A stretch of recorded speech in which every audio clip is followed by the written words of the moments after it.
अधिक महिन्यात रात्री 12 वाजता केली जाणारी ही व्यंकटेश स्तोत्र सेवा इतकी प्रभावी मानली जाते की अनेक भक्त सांगतात ही सेवा करताना त्यांना खूप सुंदर अनुभव आले.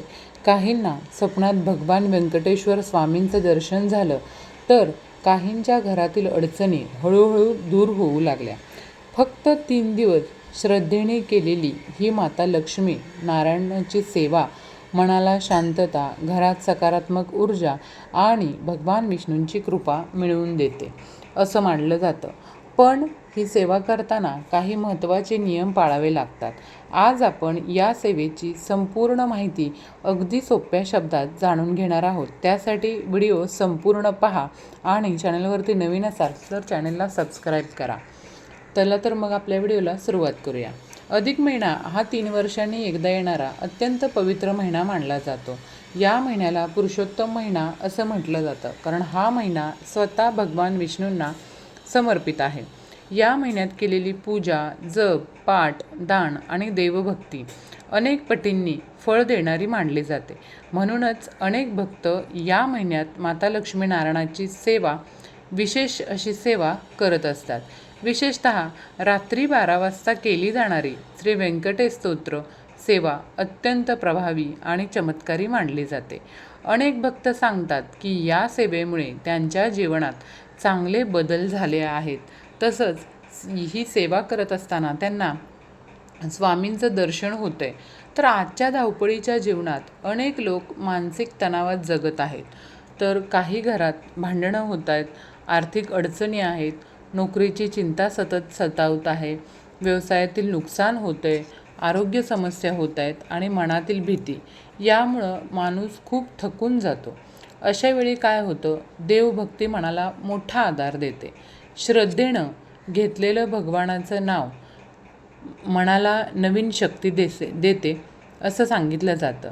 भगवान श्री व्यंकटेश्वर स्वामी हे भगवान विष्णूंचं रूप मानलं जातं.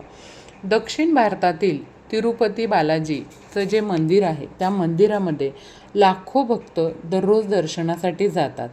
अनेक भक्त असं मानतात की भगवान व्यंकटेश आपल्या भक्तांच्या इच्छा पूर्ण करतात आणि संकटातून आपल्या भक्तांना लवकरच मार्ग दाखवतात.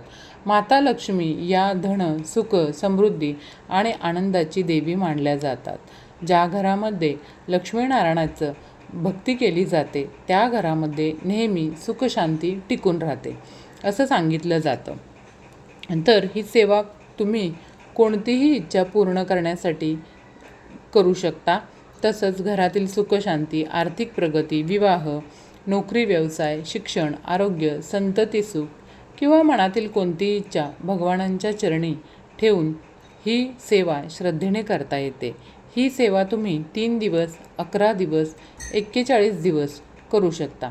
अनेक भक्त 41 दिवस ही सेवा करतात, कारण 41 दिवस नियमाने देवभक्ती केल्याने मन पूर्णपणे सात्विक होतं असं मानलं जातं. काही भक्त सांगतात की सेवा करताना त्यांना मनात खूप शांतता जाणवली. काहींना रात्री स्वप्नात मंदिर, दिवा किंवा भगवान विष्णूंचं दर्शन झाल्याचा अनुभव आलेला आहे. तर काहींना अचानक मनातील भीती कमी झाल्यासारखी वाटली. हे सर्व भक्तिभाव आणि श्रद्धेमुळे होत असल्याचे मानले जाते. आता ही सेवा करायची कशी ते आपण जाणून घेऊया. रात्री 11:30 नंतर सर्वप्रथम आंघोळ करून घ्यायची आहे. स्वच्छ कपडे घालायचे. तुम्हाला जर शक्य असेल तर तुम्ही पिवळ्या रंगाचे कपडे घालावेत, कारण पिवळा रंग हा भगवान विष्णूंना अत्यंत पवित्र मानला जातो. महिलांनी साधे आणि स्वच्छ कपडे घालावेत. मग यामध्ये तुम्ही ड्रेस पिवळा घालू शकता किंवा साडीसुद्धा नेसू शकता पिवळ्या रंगाची. घरातील शांत जागा स्वच्छ करून तिथे पिवळे वस्त्र अंथरावं. त्या वस्त्रावर माता लक्ष्मीनारायणाचा किंवा भगवान श्री व्यंकटेश्वर स्वामींचा फोटो ठेवावा. त्याच्यासमोर आपल्याला तुपाचा दिवा लावायचा आहे. अगरबत्ती किंवा धूप लावावं. शक्य असल्यास एखादं तुळशीपत्र अर्पण करावं आणि त्यानंतर हात जोडून शांतपणे प्रार्थना करावी की हे माता लक्ष्मीनारायण, माझ्या घरावर कृपा करा, जीवनातील दुःख, चिंता आणि अडचणी दूर करा. माझ्या घरात सुख, शांती आणि समृद्धी नांदू द्या. त्यानंतर ओम नमो भगवते वासुदेवाय, ओम नमो भगवते वासुदेवाय या मंत्राचा जप करा. आणि मग श्री व्यंकटेश स्तोत्राचं बघा 21 वेळा पाठ करायचा आहे. म्हणजे 21 वेळा व्यंकटेश स्तोत्र आपल्याला म्हणायचं आहे. हा पाठ आता तुम्ही संस्कृतमध्ये किंवा प्राकृत भाषेमध्येही वाचू शकता.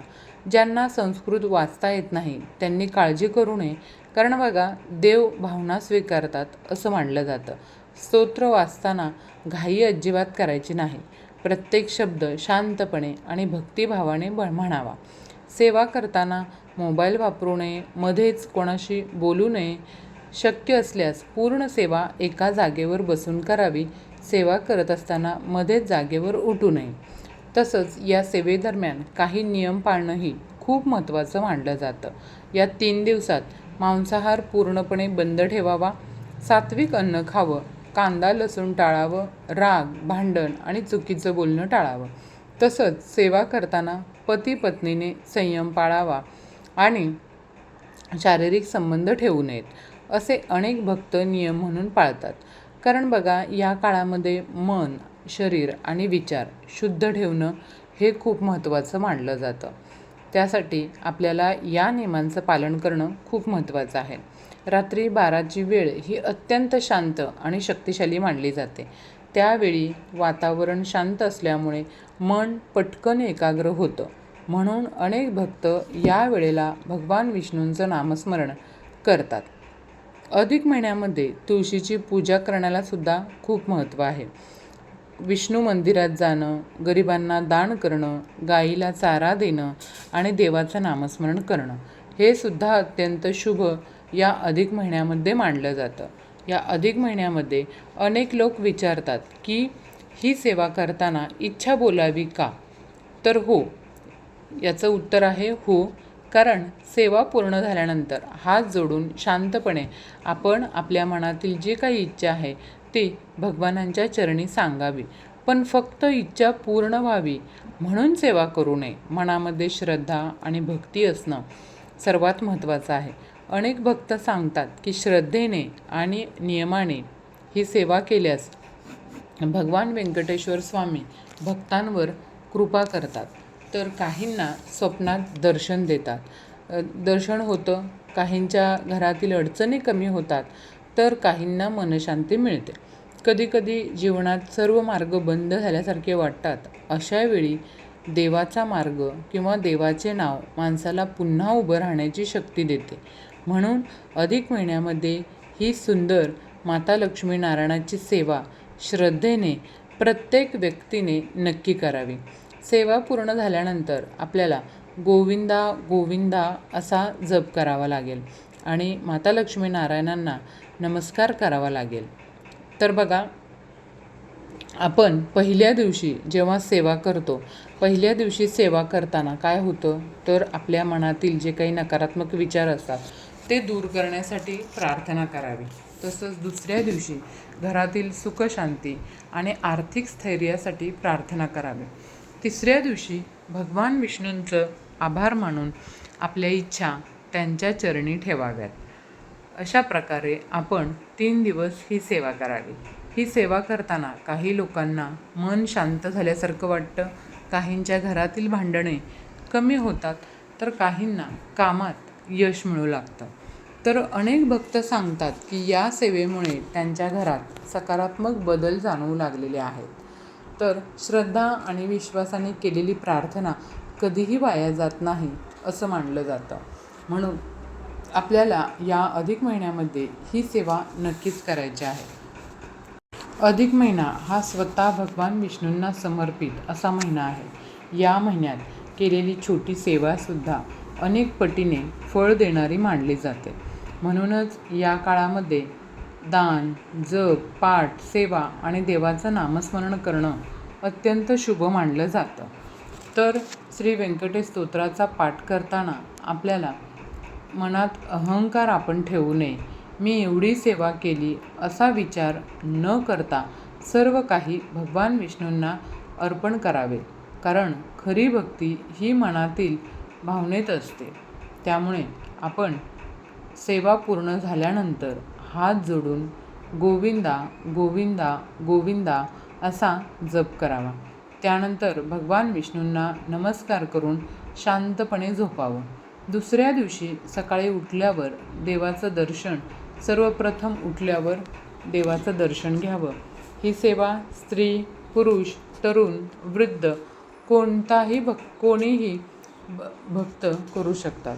फक्त मनामध्ये श्रद्धा आणि विश्वास असणं खूप महत्त्वाचं आहे. शक्य असल्यास या 3 दिवसात सात्विक राहावं आणि देवाचं नामस्मरण अधिक करावं. अनेक वेळा जीवनात अचानक अडचणी येतात, कामं थांबतात, मनात भीती निर्माण होते, घरात तणाव वाढतो. अशावेळी देवाची भक्ती ही मनाला आधार देते. श्री व्यंकटेश्वर स्वामींना संकटातून बाहेर काढणारे आणि भक्तांची इच्छा पूर्ण करणारे असं मानलं जातं. म्हणून अधिक महिन्यामध्ये ही सेवा भक्तिभावाने प्रत्येक भक्ताने करावी. भगवान विष्णूंवर पूर्ण विश्वास ठेवा. योग्य वेळ आल्यावर ते प्रत्येक भक्ताची प्रार्थना ही ऐकतात. असे अनेकांचे अनुभव आहेत. श्रद्धेने घेतलेलं भगवानांचं नाव जीवनात आशा आणि सकारात्मकता निर्माण करतं. अनेक भक्तांच्या श्रद्धेनुसार आणि अनुभवानुसार अधिक महिन्यात श्रद्धेने आणि नियमाने केलेली श्री व्यंकटेश स्तोत्राची सेवा मनाला खूप दिव्य शांतता देते. श्रद्धेने केलेली भक्ती कधीही व्यर्थ जात नाही असे सांगितले जाते. भगवान व्यंकटेश्वर स्वामी सर्व भक्तांच्या जीवनात सुख, समृद्धी आणि सुखशांती देव.